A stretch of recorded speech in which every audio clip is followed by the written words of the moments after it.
Rakovina prsníka je najčastejším zhubným nádorom u žien a riziko jej výskytu sa výrazne zvyšuje po 45. roku života. Je spôsobená kombináciou viacerých faktorov, biologických, hormonálnych aj genetických. S pribúdajúcim vekom sa v našich bunkách prirodzene hromadia genetické zmeny a mutácie.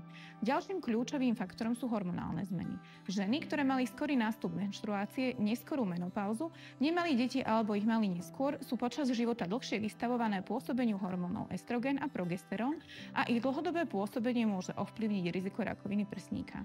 A napokon, s vekom sa zvyšuje aj pravdepodobnosť dlhodobého pôsobenia rizikových faktorov, ako je fajčenie, obezita či hormonálna substitučná liečba.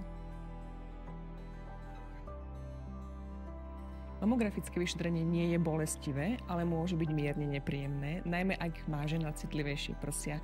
Trvá však len pár minút. Priebeh je jednoduchý. Žena si vyzlečie hornú časť oblečenia, radiologický asistent umiestni prsník na špeciálnu plochu mamografu. Prsník sa na pár sekúnd jemne, no pevne stlačí medzi dve platne, aby sa vytvoril čistý obraz, ale s čo najnižšou dávkou žiarenia. Robí sa zvyčajne 2 snímky každého prsníka, a to zhora a zo strany. Vyšetrenie môže absolvovať aj žena s prsnými implantátmi. Vyšetrenie sa vykonáva špeciálnym spôsobom, aby sa zabezpečila bezpečnosť, no i presnosť výsledkov. Moderné mamografické prístroje, ako napríklad digitálny mamograf PlanMed Clarity 2D, umožňujú kvalitné zobrazenie aj pri prítomnosti implantátov a zároveň minimalizujú radiačnú záťaž. Radiologický technik prispôsobuje kompresiu prsníka tak, aby bola čo najmenej nepríjemná, najmä u žien s citlivými prsníkmi alebo s implantátmi.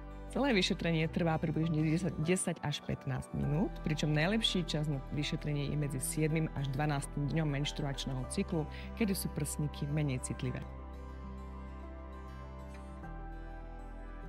Screeningová a diagnostická mamografia sú dve rôzne vyšetrenia, hoci sa technicky robia rovnakým spôsobom.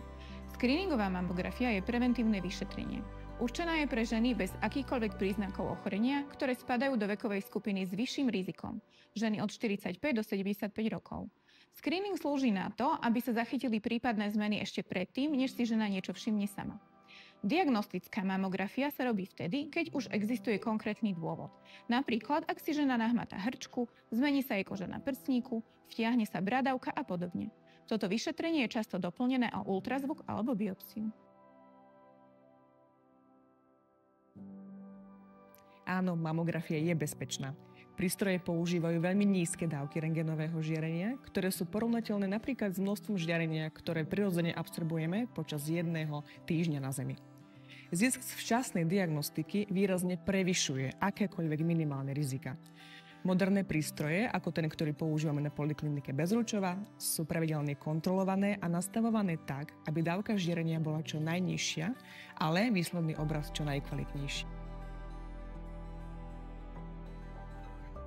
Mamografia dokáže zachytiť nádor ešte vtedy, keď je príliš malý na to, aby ho žena cítila alebo videla, alebo aby bol zachytený na ultrazvukovom vyšetrení. Takto včas zachytený nádor sa dá často liečiť šetrnejšie. Niekedy stačí operácia bez potreby chemoterapie. Ak sa rakovina prsníka diagnostikuje v prvom štádiu, šanca na vyliečenie je až 98%. V pokročilom štádiu je už liečba náročnejšia, častejšie invazívna a šanca na úplne vyliečenie sa znižuje. Screeningová mamografia tak znižuje úmrtnosť na rakovinu prsníka až o 40%. Je to jednoduché, dostupné a účinné vyšetrenie, ktoré môže ženám predĺžiť a zachrániť život. Rakovina prsníka často nebolí ani nemení prsník, aspoň nie na začiatku. Práve preto je screening taký dôležitý. Včasné odhalenie rovná sa jednoduchšia liečba, vyššia šanca na uzdravenie i menej stresu. Čakať na to, kým bude niečo cítiť, je riskantné. Screening je pre ženy bez príznakov práve preto, aby sa odhalilo niečo ešte predtým, než sa vôbec objavia symptómy a nejaké problémy. Na Slovensku sa odporúča screeningová mamografia každé 2 roky pre ženy od 45 do 75 rokov. Stačí odporúčanie od všeobecného lekára alebo gynekológa.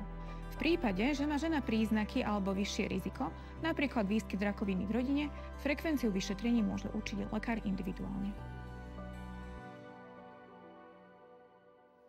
Rýchle objednanie bez čakania, a to aj online, špičková technika, a teda mamograf PlanMed Clarity 2D s vysokou citlivosťou a nízkou dávkou žiarenia, skúsené špecialistky, teda empatické lekárky špecializované na mamodiagnostiku, diskrétnosť a pohodlie, vyšetrenie v príjemnom, modernom prostredí a možnosť aj pre samoplatcov.